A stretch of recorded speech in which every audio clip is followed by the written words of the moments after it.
Channel. आज हम class 10th की pair of linear equation in two variable की एक्सरसाइज 3.1 करेंगे, जिसका क्वेश्चन नंबर 1 मैंने यहाँ पर नोट आउट कर लिया है। देखिए, Aftab tells his daughter 7 years ago. Aftab अपनी बेटी से कहता है 7 साल पहले I was 7 times as old as you, यानी कि ये कह रहा है कि 7 साल पहले मैं तुम्हारी एज के 7 times था। Were then also 3 years from now, अब से 3 साल बाद की बात कर रहा है Aftab. I shall be 3 times as old as you, कि आने वाले 3 साल बाद मैं तुम्हारी एज की 3 times हो जाऊंगा। अब इस जो यहाँ पर इन्होंने बोला है इस सिचुएशन को हमें अलजेब्रिकली एंड ग्राफिकली रिप्रेजेंट करना है। देखिए, इस तरीके के जब क्वेश्चंस आते हैं उनको हमें क्या करना होता है, हमें लेट करना होता है, क्योंकि यहाँ पे प्रेजेंट एज दे नहीं रखी कितनी है, तो हम यहाँ लेट करेंगे present age of Aftab. Aftab की प्रेजेंट एज हमने लेट कर ली है, जो कि x ईयर है। And present age of daughter की हमने यहाँ पर y ले ली है, y ईयर। अब यहाँ पर जो इतना ले लिया है कि हमने यहाँ पर प्रेजेंट एज हमारी हो गई है x और y। अब यहाँ पर लिखा हुआ है 7 years अगो, 7 साल पहले, 7 years अगो। अगर हम 7 years अगो की बात करें तो वहाँ पर एज ऑफ आफ्ताब की कितनी होगी, एज ऑफ आफ्ताब इक्वल में, देखिए जब अगर मैं बात करूँ अपने 7 साल पहले की अपनी एज से, तो मैं यहाँ पर अब मेरी एज अगर मान लीजिए अब प्रेजेंट एज में 20 है, तो 7 साल पहले मेरी एज कितनी होगी, 20 - 7। इसी तरीके से इस क्वेश्चन में यहाँ पर प्रेजेंट एज x दे रखी है और यहाँ पर 7 साल पहले की बात हो रही है, तो हम यहाँ पर प्रेजेंट एज में से जो आज की एज है उसमें से माइनस कर देंगे यहाँ पर 7 साल पहले को। ये एज आ गई हमारी आफ्ताब की। अब डॉटर की एज के लिए भी वही करेंगे, एज ऑफ डॉटर इक्वल में, डॉटर की एज कितनी है, y - 7 years। Okay, according to question, अगर हम क्वेश्चन के अकॉर्डिंग देखें तो यहाँ पर हम अकॉर्डिंग टू क्वेश्चन, मैं अकॉर्डिंग टू क्वेश्चन लेकर चलती हूँ, x - 7, यानी कि आफ्ताब की एज को हम इक्वल कर देंगे उसकी डॉटर की एज से। ये है हमारे आफ्ताब की एज जो कि 7 साल पहले की है, और ये है डॉटर की एज जो कि 7 साल पहले की है। हमने दोनों को इक्वल कर दिया है, लेकिन आफ्ताब ने यहाँ पर एक बात बोली थी क्वेश्चन में, वो ये है 7 साल पहले आई वॉज 7 times, मैं तुम्हारी एज के 7 times था। तो अगर वो कह रहा है कि मैं तुम्हारी एज के 7 times था, तो हमें यहाँ पे फादर को, आफ्ताब को 7 times नहीं करना है, बल्कि डॉटर को करना है। इस क्वेश्चन में इतना ध्यान रखना है, हम जो इसकी 7 से मल्टीप्लाई करेंगे वो डॉटर से करेंगे, क्योंकि यहाँ पर जो अब देखिए बिल्कुल इक्वल हो चुका है। 7 साल पहले की जो फादर की एज है वो x - 7 है, और जो डॉटर की एज है वो y - 7 और 7 times है, क्योंकि फादर उसके 7 times होगा ना, इसीलिए। अब हम इस सिचुएशन को सॉल्व कर लेते हैं। x - 7, यहाँ पर 7 अंदर मल्टीप्लाई होगा, 7y - 7 7 जा 49, x 7y को हम इक्वल के इधर लेकर आएंगे, ये माइनस में हो जाएगा, -49, ये प्लस -7 राइट साइड आएगा, प्लस का 7, x - 7y -49 में से प्लस कि 7 को जब हम माइनस करेंगे, माइनस प्लस माइनस यहाँ पर आ जाएगा -42। ये आ गई हमारी इक्वेशन फर्स्ट। अब हमें क्या करना है, आफ्टर 3 years, यहाँ पर बोला है हमारा जो है यहाँ तक सॉल्व हो चुका है 7 years अगो, 7 साल पहले तक का हमारा सॉल्व हो चुका है। 3 years फ्रॉम नाउ, अब से 3 साल बाद का हमें सॉल्व करना है। इसमें बोला है अब से 3 साल बाद के लिए, यहाँ का है आफ्टर 3 years अगो, आफ्टर 3 years अगो, सॉरी आफ्टर 3 years, 3 years के बाद की बात हो रही है। यहाँ पर आफ्ताब की एज कितनी हो जाएगी, Aftab age of Aftab equal में, यहाँ देखिए अगर मैं कहूँ कि मेरी 3 साल बाद कितनी एज हो जाएगी, तो मेरी आज 20 है, तो मेरी 3 साल बाद 20 + 3 हो जाएगी। इसी तरीके से आफ्ताब की एज यहाँ पर x है, तो और 3 साल बाद x + 3 हो जाएगी। ऐसे ही age of daughter age of daughter की आज अगर y है तो 3 साल बाद y+3 ये हो जाएगी। ये दोनों हो गया। अब हमें अकॉर्डिंग टू क्वेश्चन के अकॉर्डिंग दोनों इक्वेशंस को इक्वल रखना है। x+3 इक्वल में y+3, हमने डॉटर और फादर को एक साथ रख दिया है इक्वल में। अब यहाँ देखिए लिखा क्या है यहाँ पर, आई शॉल बी 3 टाइम्स। जो फादर है आफ्ताब है वो कह रहा है कि 3 साल बाद as old as you will be, मतलब कि उसने कहा है कि 3 years फ्रॉम नाउ, अब से 3 साल बाद आई शॉल बी 3 टाइम्स, मैं तुम्हारी एज के 3 टाइम्स हो जाऊँगा।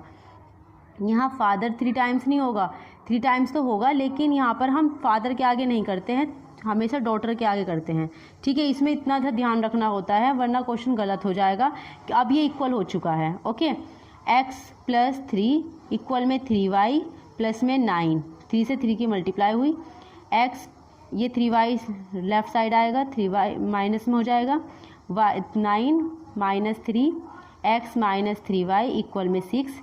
ये हमारी सेकेंड इक्वेशन आ गई है। हमने इस जो क्वेश्चन है हमने इसको सॉल्व कर लिया है अलजेब्रिकली, बट अभी ग्राफिकली नहीं किया है। इस क्वेश्चन में हमने क्या किया, हमने लेट करा आफ्ताब की एज को x, हमने लेट करा डॉटर की एज को y, प्रेजेंट एज को 7 years अगो 7 साल पहले की जो बात कह रहा था आफ्ताब, एज ऑफ आफ्ताब की x माइनस 7 years है, एज ऑफ डॉटर की y माइनस 7 years है। अगर हम अकॉर्डिंग टू क्वेश्चन के चले तो x माइनस 7 जो कि इक्वल होगा y माइनस 7 के। फादर ने कहा था कि मेरी एज जो है आपके साथ 7 टाइम्स हो जाएगी, तो 7 टाइम्स हमने डॉटर की कर दी। यहाँ पर हमारी सिचुएशन सॉल्व होकर फर्स्ट इक्वेशन आ गई है, x माइनस 7y इक्वल में -42। सेकंड जो हमारा केस था वो था कि आफ्टर 3 years 3 साल बाद एज ऑफ आफ्ताब की हो जाएगी प्लस में, डॉटर की y+3, दोनों को हमने इक्वल रखा। लेकिन फादर ने एक बात बोली थी कि आने वाले 3 साल बाद मेरी एज तुम्हारे 3 गुना हो जाएगी, 3 टाइम्स हो जाएगी। हमने 3 से मल्टीप्लाई करी, हमें सेकेंड इक्वेशन, मैंने यहाँ दोनों इक्वेशंस को नोट कर लिया है। अब यहाँ पर हम टेबल ड्रॉ करेंगे जिससे हमें पॉइंट लेने होंगे। ओके, मैं यहाँ पर पहली इक्वेशंस को लेती हूँ। पहली इक्वेशन के लिए मैं टेबल ड्रॉ कर रही हूँ। यहाँ हम x की वैल्यू रखेंगे और यहाँ पर हम y की वैल्यू रखेंगे। जैसे यहाँ पर मैं आप ले रही हूँ x की वैल्यू को लेट कर रही हूँ कि 0 है। जब हम x की वैल्यू 0 लेंगे तो हम पहली इक्वेशन में पुट करेंगे, क्योंकि मैंने पहली इक्वेशन के लिए ड्रॉ की है line, x minus 7y equal to -42 के लिए मैंने ये ड्रॉ की है। जब मैं इसमें पुट करूँगी 0 की वैल्यू को, x की वैल्यू 0 -7y इक्वल टू -42, यहाँ पर -7y इक्वल में -42 हो जाएगा, माइनस से माइनस कैंसिल हो जाएंगे, y की वैल्यू आ जाएगी 6। जब हमने 0 की वैल्यू x की वैल्यू 0 रखी तो y की वैल्यू 6 आई है। उसके बाद हम रखेंगे, हम y की वैल्यू को रखेंगे यहाँ पर 5। जब हम 5 रखेंगे y की वैल्यू को, x minus 7y equal to -42, यहाँ रखेंगे हम x माइनस 7, y की वैल्यू रखेंगे 5 इक्वल में -42।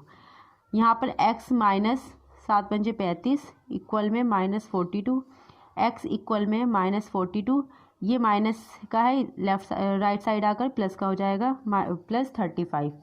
उसके बाद x की वैल्यू आ जाएगी हमारे पास, जब हम इसमें से माइनस करेंगे हमारा आ जाएगा -7, क्योंकि बड़ी वैल्यू के आगे माइनस साइन है। x की वैल्यू आ गई 7। जब हमने 5 की वैल्यू रखी है 5, तब हमारी माइनस की 7 वैल्यू आई है। उसके बाद हम y की वैल्यू को 7 रखेंगे। जब हम y की वैल्यू को 7 रखेंगे, x माइनस 7y इक्वल में -42, x माइनस 7, y की वैल्यू हम 7 पुट कर रहे हैं यहाँ पे 42, x 49 इक्वल में -42, x इक्वल में -42, -49 राइट साइड आकर प्लस का 49 हो जाएगा। x की वैल्यू यहाँ आ जाएगी हमारी 7। जब हमने 7 वैल्यू रखी तो हमारी 7 आई है। हमने एक के लिए तो एक इक्वेशन के लिए टेबल ड्रॉ कर लिया है। इसी तरीके से हम सेकेंड इक्वेशन के लिए भी टेबल ड्रॉ करेंगे। x माइनस 3y इक्वल में 6, हम इस सेकेंड इक्वेशन के लिए टेबल ड्रॉ करेंगे। यहाँ हमने टेबल बनाई x y।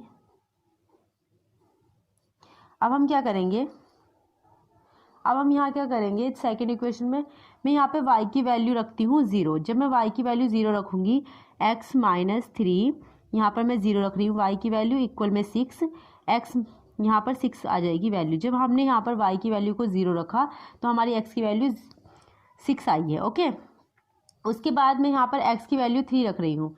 जब मैं x की वैल्यू 3 रखूँगी, यहाँ पे रख लेते हैं x माइनस 3y इक्वल में 6, x की वैल्यू 3 रखी है मैंने, माइनस 3y इक्वल में 6, यहाँ पर माइनस 3y इक्वल में 6, ये प्लस का 3 हो जाएगा, यहाँ पर माइनस का, यहाँ आ जाएगा माइनस 3y इक्वल में 3, y की वैल्यू आ गई है -1।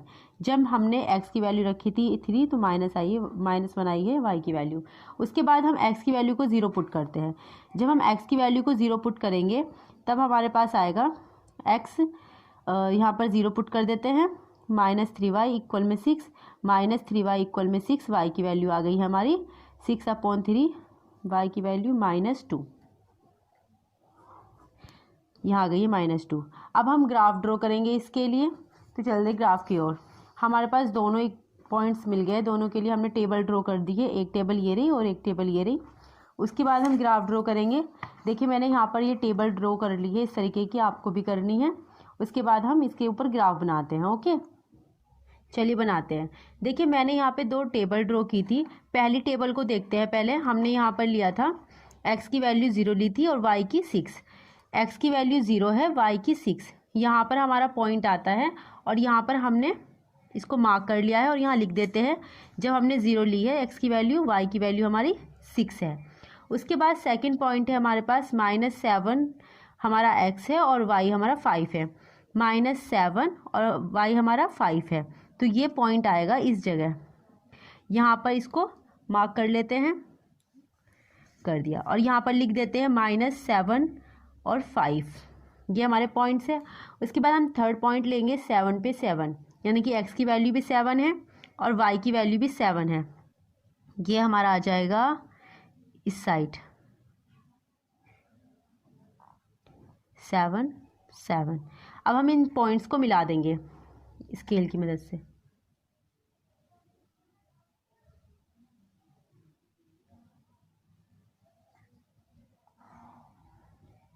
और यहाँ लिख देंगे कि कौन सी इक्वेशन की लाइन आई है, ये आई है x माइनस 7y इक्वल में -42 की हमने लाइन ड्रॉ कर दी है। सेकंड पॉइंट से हमारे पास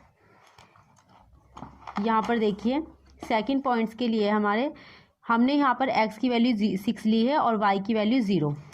x की वैल्यू 6 है और y की 0 है, यहाँ पर हमने मार्क कर दिया है 6x है और y 0 है। उसके बाद सेकंड पॉइंट है हमारे पास 3 और -1। x की वैल्यू 3 है और y की वैल्यू -1 है, यहाँ पर हम मार्क कर देते हैं 3 -1। एंड थर्ड 0 x की वैल्यू है -2, 0 -2, यहाँ पर मार्क कर देते हैं 0 -2। इसको हम ड्रॉ कर देते हैं लाइन को।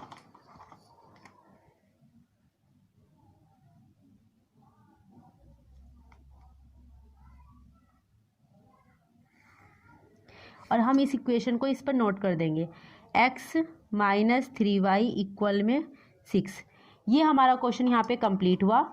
हमने यहाँ पर पूरा क्वेश्चन कर दिया है और थैंक यू सो मच, आपने इस वीडियो को पूरा देखा, आपको अच्छे से समझ में आ गया होगा। अगर आपको कोई डाउट है तो आप मेरे कमेंट बॉक्स पर पूछिए, मेरे टेलीग्राम ग्रुप को ज्वाइन कीजिए और अगर आप टेलीग्राम ग्रुप को ज्वाइन करेंगे एंड सब्सक्राइब कर दीजिएगा और बेल आइकन को ज़रूर दबा देना ताकि आपको डेली अपडेट मिलते रहे कि मैं कौन कौन सी वीडियो डाल रही हूँ।